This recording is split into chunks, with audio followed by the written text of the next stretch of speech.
Assalamu alaikum wa rahmatullahi ta'ala wa barakatuh. Donc je fais cette petite vidéo aujourd'hui pour parler d'un sujet qui est très important. Celui d'arrêter de négliger le Coran. Arrêtez de négliger le Coran parce que ce qui se passe c'est trop grave, c'est trop grave. Notre attention elle est déchiquetée en 1000 morceaux, elle est attirée, elle est chiffonnée, elle est dispersée par énormément de sujets, énormément de divertissements, de bribes, de nouveautés qui nous font perdre l'essentiel de vue, alors que c'est l'essentiel qui nous permet de légiférer. Comment on fait pour légiférer ? On est face à la complexité et en revenant aux essentiels, on arrive à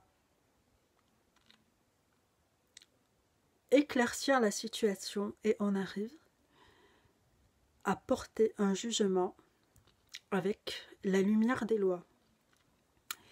Et contrairement à cet esprit d'essentialité qu'on a dans le Coran par la miséricorde d'Allah subhanahu wa ta'ala, on assiste à quoi? On assiste au déferlement de polémiques, au déferlement de passion. On a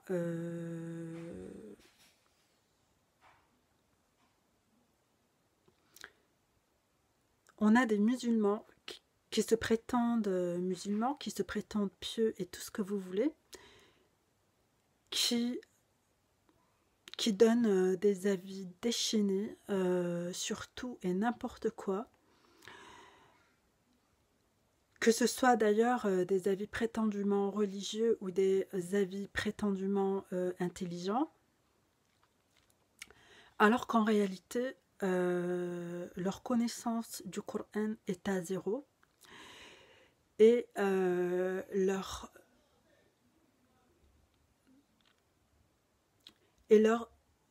manière de se référer à la religion est extrêmement superficielle.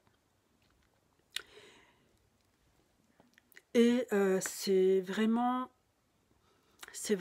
un problème de taille. Pourquoi? Parce que Allah subhanahu wa ta'ala nous dit de nous référer au Coran, d'exposer le Coran, de le réciter, de se le remémorer, de s'y fier et d'en faire notre code de conduite, notre code de réflexion, notre code de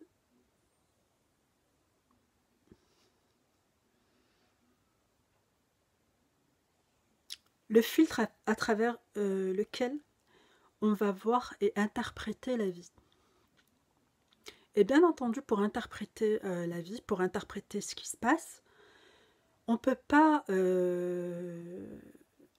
négliger le Coran, subhanallah. On va juger à partir de quoi? On va juger à partir de quoi? Si on ne juge pas d'après le Coran, si on ne juge pas d'après ce qu'Allah subhanahu wa ta'ala a fait descendre, on va passer notre temps à se gaspiller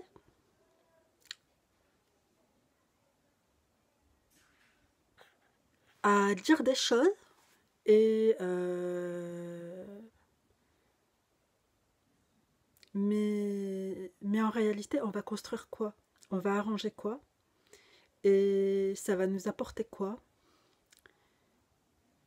ça va rien nous apporter du tout et on va rien améliorer du tout. Et en plus de ça, on va divertir les gens du Coran encore en les entraînant dans une polémique sans fin.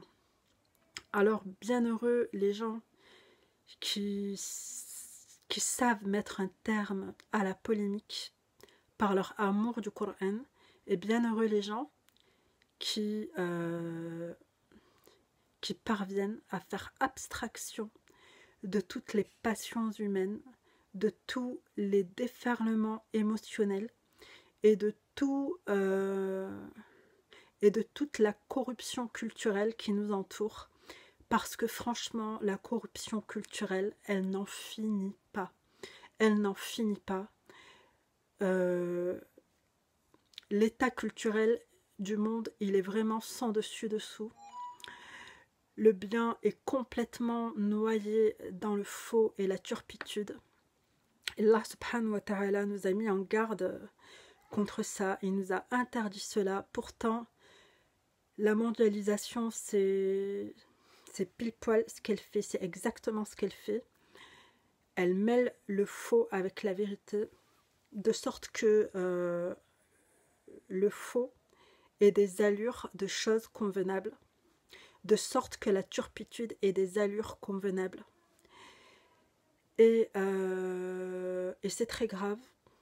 Et notre discernement, c'est notre seule barrière à ce qu'Allah subhanahu wa ta'ala déteste. Notre discernement, c'est notre seule barrière. Et notre discernement, on ne peut le travailler, on ne peut le fortifier qu'en revenant à la parole d'Allah subhanahu wa ta'ala. C'est la parole d'Allah subhanahu wa ta'ala qui nous guide, c'est la parole d'Allah subhanahu wa ta'ala qui éclaire le cœur et l'entendement des gens, des hommes qu'il a créés.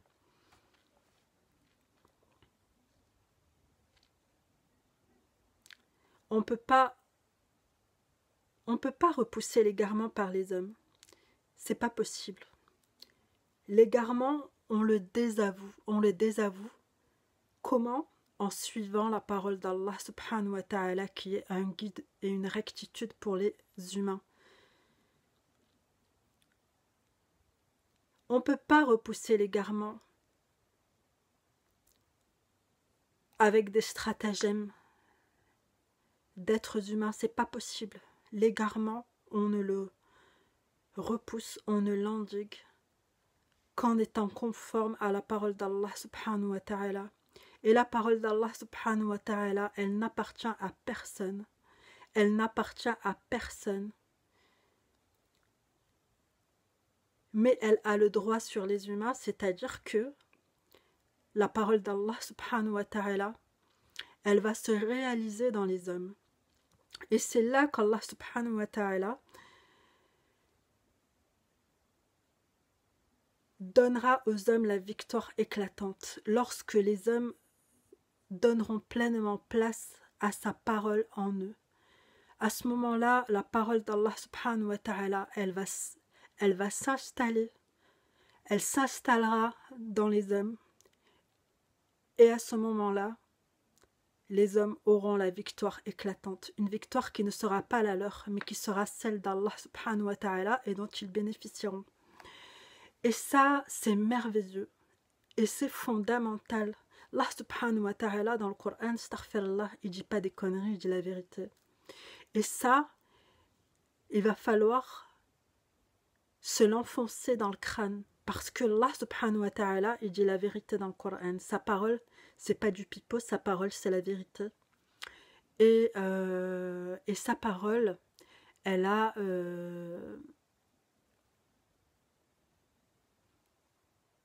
et sa parole, elle a de l'effet. Elle a de l'effet. Elle a de l'effet. Mais bien entendu, le propre des mouchrikines,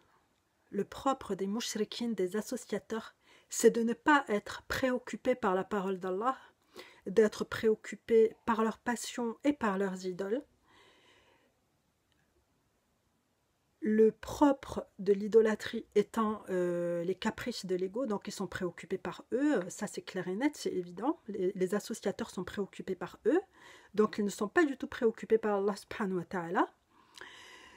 Et donc, on a l'impression avec des mouchrikines que la parole d'Allah, elle n'a pas d'effet. On a l'impression dans une société mouchrika que la parole d'Allah subhanahu wa ta'ala, elle n'a pas d'effet. On a l'impression que, en fait, l'ordre d'Allah ne se réalise pas et que, finalement,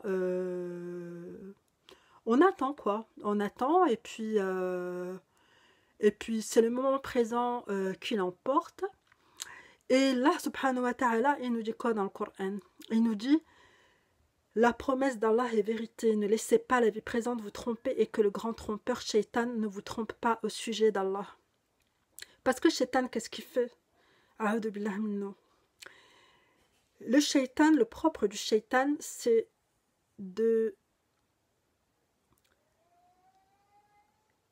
d'inspirer l'ego. Et l'ego, qu'est-ce qu'il va faire? Il va idéaliser l'ego, il va s'idéaliser. L'ego, il va s'idéaliser et il va idéaliser d'autres égos. En s'idéalisant lui et en idéalisant d'autres égos, ensemble, ils vont idéaliser plein de chimères, ils vont idéaliser plein d'objets,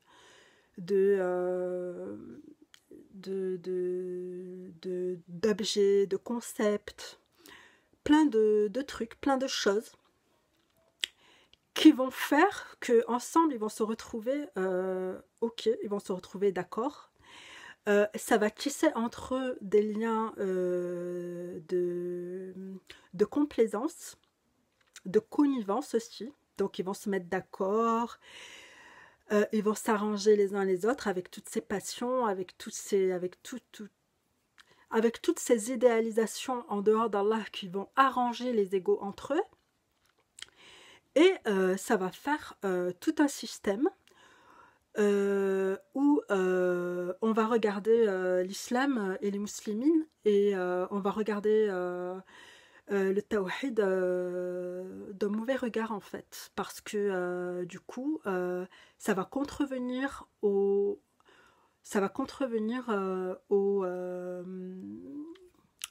intérêts qu'on a savamment orchestrés avec nos pères. Et en fait, les mouchrikines,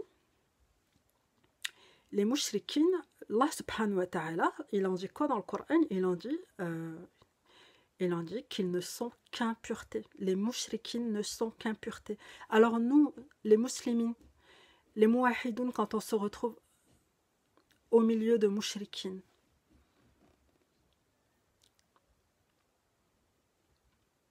c'est pas évident. C'est pas évident, pourquoi? Parce que notre code à nous, c'est censé être le Coran, mais que le code environnant, c'est du shirk, c'est du shirk. Et dans le shirk,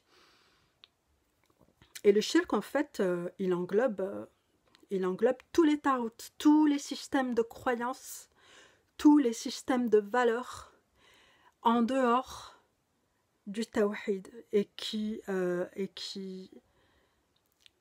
nous font sortir du tawhid, qui ne veulent pas prendre en compte le tawhid. Résultat, on patauge et sans le Coran, on essaye de rester musulman, mais on bricole. On essaye de rester musulman, mais on bricole. Alors que, subhanallah, la parole d'Allah, elle suffit à faire de nous des muslimines. La parole d'Allah, subhanahu wa ta'ala, elle suffit à faire de nous des muslimines. Et la parole d'Allah, subhanahu wa ta'ala, elle suffit à faire en sorte qu'entre amoureux de la parole d'Allah, subhanahu wa ta'ala, on forme des liens solides et une communauté. C'est la promesse d'Allah subhanahu wa ta'ala. On n'a pas à faire du bricolage pour être une communauté. On n'a pas à faire du bricolage pour faire une communauté. On doit simplement adhérer en cœurs et âmes à la parole d'Allah subhanahu wa ta'ala et ne pas prendre Allah subhanahu wa ta'ala pour un idiot et ne pas prendre Allah subhanahu wa ta'ala pour un bête. Allah subhanahu wa ta'ala dit dans le Coran: ils n'ont pas estimé Allah à sa juste valeur, tandis qu'Allah est fort et puissant. C'est important d'estimer Allah subhanahu wa ta'ala à sa juste valeur. Allah subhanahu wa ta'ala, il rigole pas avec ça.